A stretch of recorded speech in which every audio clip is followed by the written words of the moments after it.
बिहारनंतर आता बातमी महाराष्ट्राच्या राजकारणातली। अजित पवारांच्या राष्ट्रवादीमध्ये रंगलेला दोन्ही रुपालींमधला वाद आता कारवाईच्या नोटिशीपर्यंत पोहोचलाय। मात्र अंतर्गत वादातनं खरोखर कारवाई होणार की हा फक्त दिखावा आहे? पाहूयात हा रिपोर्ट। पक्षाच्या महिला अध्यक्ष आणि महिला आयोगाच्या अध्यक्षांवर केलेल्या टीकेप्रकरणी अजित पवार गटानं रुपाली पाटलांना 7 दिवसात उत्तर देण्याची नोटीस पाठवली आहे। आपली विधानं पक्षशिस्त भंग करणारी आहेत, त्यामुळे तुमच्यावर कारवाई का करू नये यासाठी तुम्ही 7 दिवसात उत्तर द्या, असा नोटिशीमध्ये उल्लेख आहे। पलटणमधल्या महिला डॉक्टरच्या मृत्यूप्रकरणी रुपाली चाकणकरांची विधानं वादात आली होती। तपास सुरू असताना मृत महिलेचा चारित्र्य हननाचा आरोप खुद्द महिला आयोगाच्या अध्यक्षा चाकणकरांवर झाला।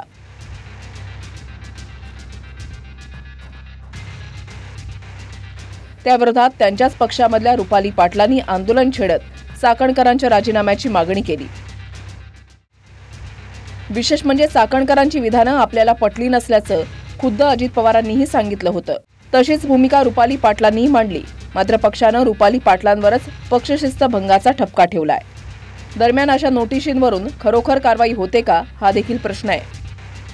कारण शेतकरी आंदोलकांना रक्तबंबाळ होईपर्यंत मारहाण करणाऱ्या सूरज चव्हाणांना आधी दादा गटातून काढलं गेलं, नंतर काही दिवसांनी त्याच सूरज चव्हाणांना तटकरेंनी पक्षामध्ये प्रमोशन दिलं।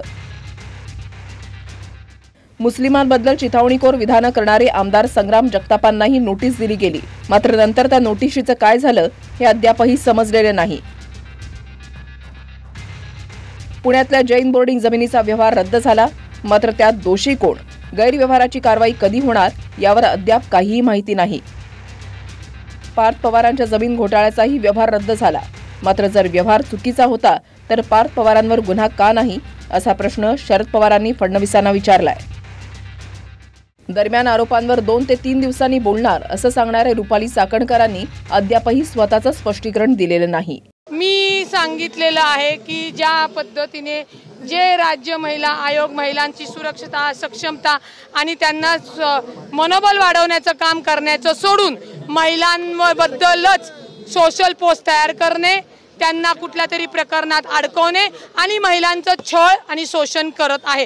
आणि आपल्या माहितीसाठी सांगते, जी काही माझी पोस्ट चाकण माधवीनी केली होती त्याचाही मी पोलिसांना तक्रार दिलेली आहे, URL दिलेली आहे। आणि मला क्रिमिनल धमकी, मला इंटेन्शनली माझा इन्सल्ट करणे आणि माझी बदनामी करणे या अंतर्गत गुन्हा दाखल करायला सांगितलेला आहे। अजिंक्य धायगुडेसह प्रदीप कापसे, TV9 मराठी, पुणे।